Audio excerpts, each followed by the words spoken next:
Take big risks. Remember, there are many targets left. হুঁশিয়ারি ও কঠোর অবস্থান নিয়ে আবারও বিশ্ব রাজনীতির কেন্দ্রবিন্দুতে যুক্তরাষ্ট্রের প্রেসিডেন্ট ডোনাল্ড ট্রাম্প। রাষ্ট্রের স্বার্থে কঠোর শুল্ক আরোপ, বাণিজ্য চুক্তি বাতিল এবং সামরিক শক্তি প্রয়োগেও প্রস্তুত যুক্তরাষ্ট্র। এমন মন্তব্য ঘিরে ফের উত্তপ্ত রাজনীতির মঞ্চ। তার এই স্পষ্ট বক্তব্যে আন্তর্জাতিক অঙ্গনে নতুন করে উত্তেজনা ছড়িয়েছে। Tonight's was the most difficult of them all, by far. কূটনীতির পথ ছেড়ে ট্রাম্প বেছে নিচ্ছেন ক্ষমতার প্রদর্শন। রাশিয়ার কাঁচা তেল আমদানি বন্ধ না করলে ভারতের ওপর বাড়তি শুল্ক চাপানোর হুমকি দিয়েছেন তিনি। চীনকেও স্পষ্ট বার্তা দিয়েছেন, আমদানির শর্ত না মানলে বাণিজ্য বন্ধ করে দিতে পিছপা হবে না যুক্তরাষ্ট্র। ট্রাম্পের এই কড়া অবস্থান বৈশ্বিক কূটনীতিকে আরও অনিশ্চিত করে তুলেছে। বিশ্ব রাজনীতিতে আবারও বাড়ছে উত্তেজনা। একদিকে বাণিজ্যিক নিষেধাজ্ঞা, অন্যদিকে কূটনৈতিক সংঘাত। সব মিলিয়ে পরিস্থিতি জটিল হয়ে উঠছে।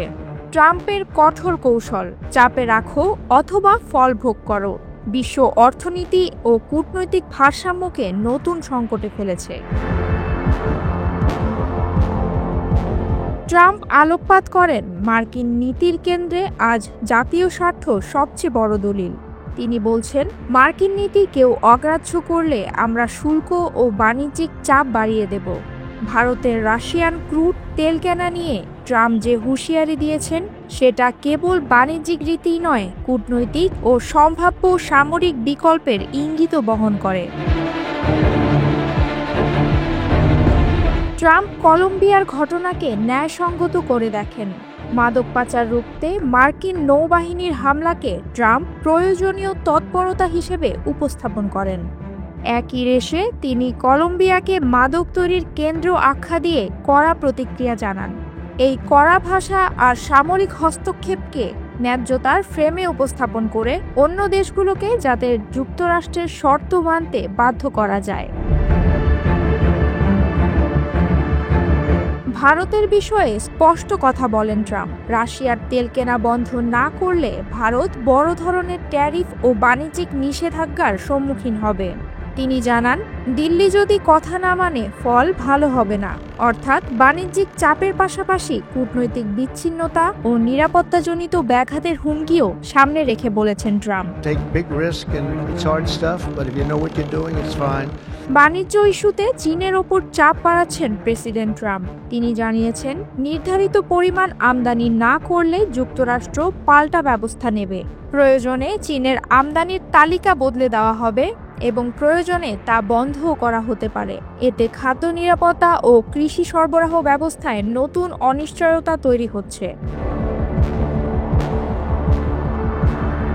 বিশ্লেষকদের মতে, ট্রাম্পের কূটনৈতিক কৌশল এখন স্পষ্টতই আক্রমণাত্মক ধাঁচে গড়ে উঠছে। তিনি বাণিজ্যকে শুধু অর্থনৈতিক হাতিয়ার নয়, এক ধরনের রাজনৈতিক অস্ত্র হিসেবেও ব্যবহার করছেন। দেশগুলোকে নীতিগতভাবে চাপে রাখতে ট্রাম্প আর্থিক ও কূটনৈতিক চাপের কৌশল অব্যাহত রাখবেন বলেই ধারণা করা হচ্ছে। প্রয়োজন হলে সামরিক বিকল্পও সামনে আনতে পারেন তিনি। তবে কঠিন বাস্তব হলো, ট্রাম্প শব্দে শান্তি ঘোষণা করে থাকতে পারেন, কিন্তু বাস্তবে তিনি লবিং, শুল্ক আর প্রয়োজনে বল প্রয়োগের হুমকি দিয়ে নিজের স্বার্থ রক্ষা করতে সচেষ্ট। এই পদ্ধতি আন্তর্জাতিক ব্যবস্থাকে অস্থিতিশীল করে, কারণ যখন কোনো রাষ্ট্র স্বার্থের খাতিরে অন্যকে নির্দিষ্ট আচরণে বাধ্য করে, তখন উত্তেজনা বাড়ে এবং সংঘাতের ঝুঁকি ঊর্ধ্বগামী হয়। ট্রাম্পের নীতি এখন সোজাসাপটা, মানো নয়তো শাস্তি পাবে। তার এই কঠোর অবস্থানেই কূটনৈতিক আলোচনার পথ প্রায় বন্ধ হয়ে যাচ্ছে। ভারতের মতো বড় অর্থনীতিকে শুল্কের হুমকি দিয়ে চাপে রাখার এই পদক্ষেপ বাণিজ্যিক সম্পর্ক নষ্ট করার পাশাপাশি বৈশ্বিক উত্তেজনাও বাড়াবে। সবচেয়ে ভয়াবহ দিক হচ্ছে, যুক্তরাষ্ট্র জাতীয় স্বার্থের দোহাই দিয়ে অন্য দেশের সার্বভৌমত্বে হস্তক্ষেপের পথ খুলে দিচ্ছে। প্রয়োজনে সামরিক অভিযান বলেই রাখছেন ট্রাম্প। এতে বৈশ্বিক অঙ্গনে নতুন করে সংঘাতের আশঙ্কা দেখা দিয়েছে, বাড়ছে আন্তর্জাতিক উদ্বেগ। ট্রাম্পের কৌশল 3টি স্তম্ভে টিকে আছে: হুমকি, ক্ষমতা আর সামরিক ইঙ্গিত।